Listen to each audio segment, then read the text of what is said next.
चला तर मंडळी, आज आपण पाहणार आहोत मसाला भेंडी।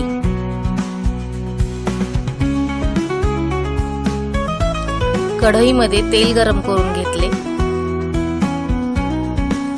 त्यात मोहरी, जिरे,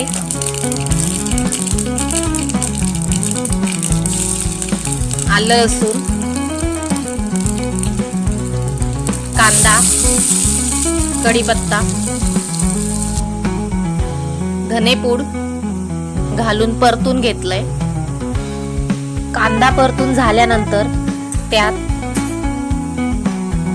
लाल तिखट, गरम मसाला, हळद,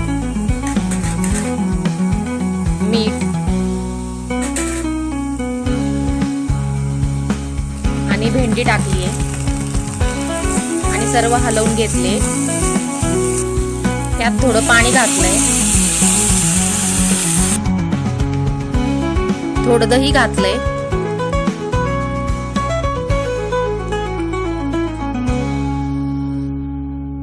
अधूनमधून भाजी हलवून बघायची आहे। साधारण ही भाजी शिजण्यासाठी 15 मिनिटं इतका कालावधी लागतो आणि झाकण ठेवून पुन्हा शिजवून घ्यायचंय। आता आपली भेंडी शिजलेली आहे। यामध्ये शेंगदाण्याचं कूट आणि लसूण खोबरं घालायचंय आणि सर्व एकत्र करून घ्यायचंय। आता त्यामध्ये कोथिंबीर घालायची आहे। पुन्हा 2 मिनिटे झाकण ठेवून वाफ काढायची आहे।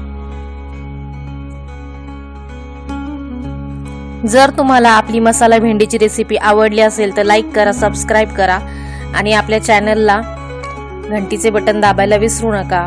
धन्यवाद।